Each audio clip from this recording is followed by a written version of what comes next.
What's up, guys? It's D Werewolf Gaming here, back with another Division 2 build. I want to first start off by saying I want to thank all those who are subscribed to the channel, those who continue to support my channel.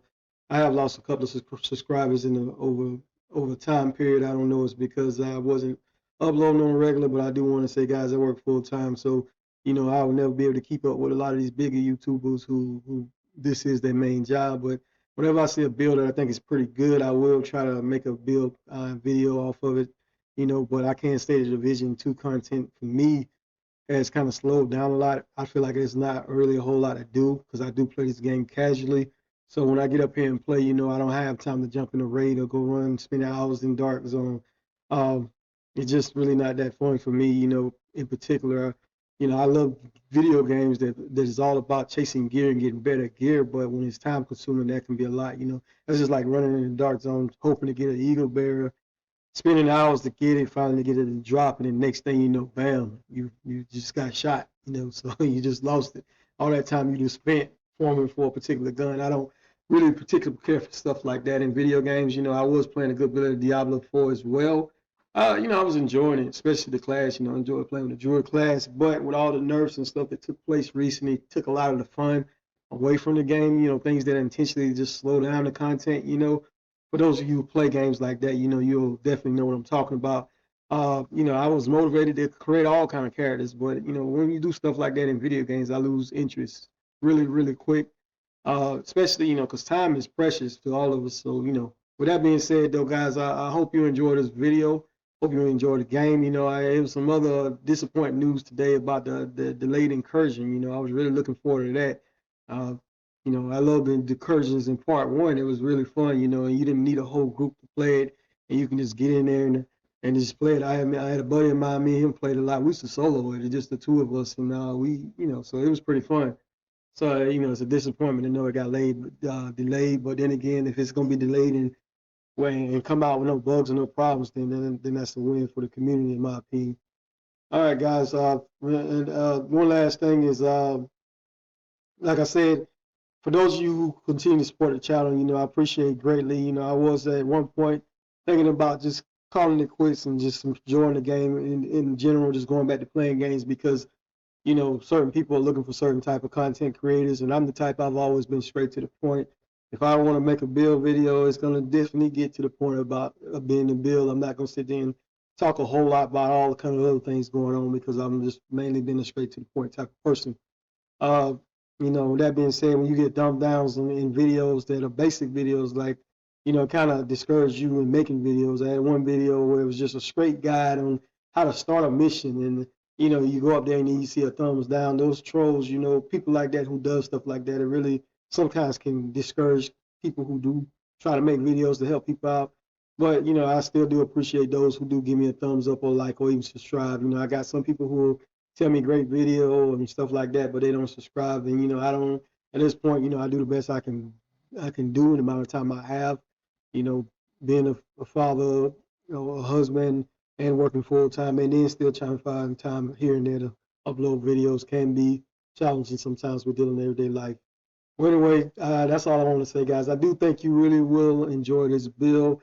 For those of you who mainly new or returning players to the game who hasn't had a lot of time in the game, because this build, like I said, this game has been out since 2019, so a lot of the stuff it isn't like it's anything new, but it's just something that one of my builds that I like to run. So if I like to run in a good bit, then I want to showcase to you.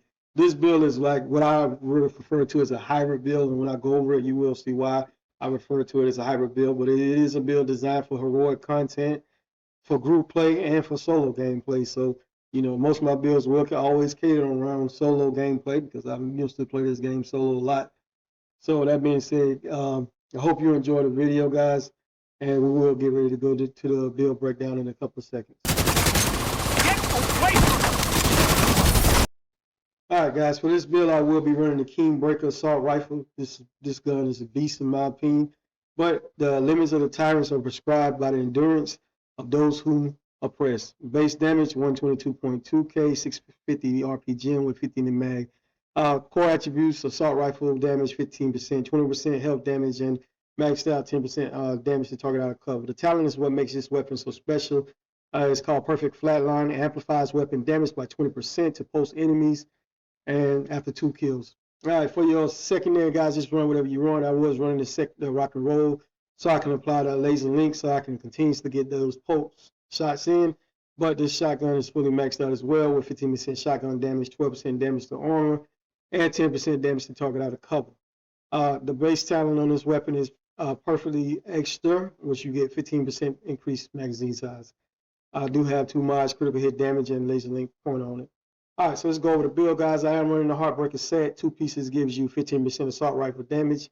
3 pieces gives you increased weapon handling, which is very important. And 4 pieces, you get the heart stop. Headshots apply pulse for 5 seconds. Basically, weapon hits on post enemies add a stack of 1% bonus armor and 1% weapon damage to post enemies, up to a max of 50, but you do lose 2 sacks per second.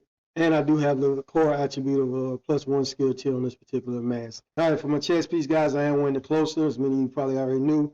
Basically, it has attributes on it. It's a little bit of armor regen, 6% critical hit chance, another 6% critical hit chance. The talent is Perfect Spotter, amplifies total weapon and skill damage by 20% to post enemies. Guys, I am wearing the laser link, so I'm always posting enemies, so we always getting that bonus damage. All right, for the gear, the holster is the same. I am wearing the Heartbreaker holster. The knee pads as well, maxed out with critical hit damage and the armor, and the gloves as well with the armor and the critical hit knee. The momentum backpack went very well with this particular build because you're getting that armor back on the kill when you pick up those little trophies off the ground, and it does give you that skill tier as well. What makes this build so special, guys, is that it has you got a good amount of armor on, you getting the skill tier. To if you want to run, like say you want to run skills, like a lot of players I see they love really running skill builds.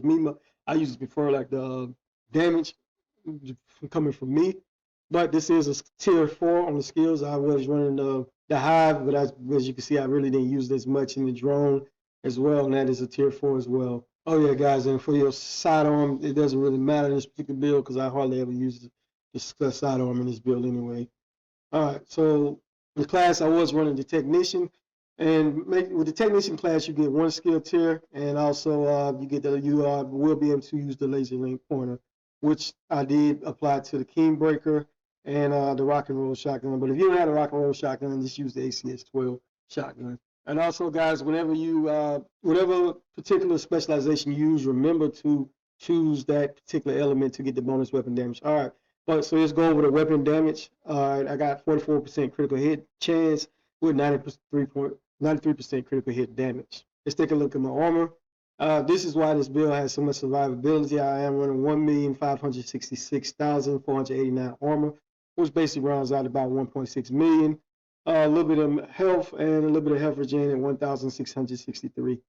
All right, as you can see, guys, this is an amazing build for a hybrid build in my opinion. You got armor, you got weapon damage, and you can even run your skill builds if you want to run your skill builds because it has a skill tier of 4. So overall, I mean, for those who play this game solo or even in groups, I feel like the Heartbreaker set is just an amazing set in general, and I definitely recommend it to anybody who love playing Division 2. All right, guys, I appreciate you watching the video. Please leave a like, comment, anything that you want to leave in the comment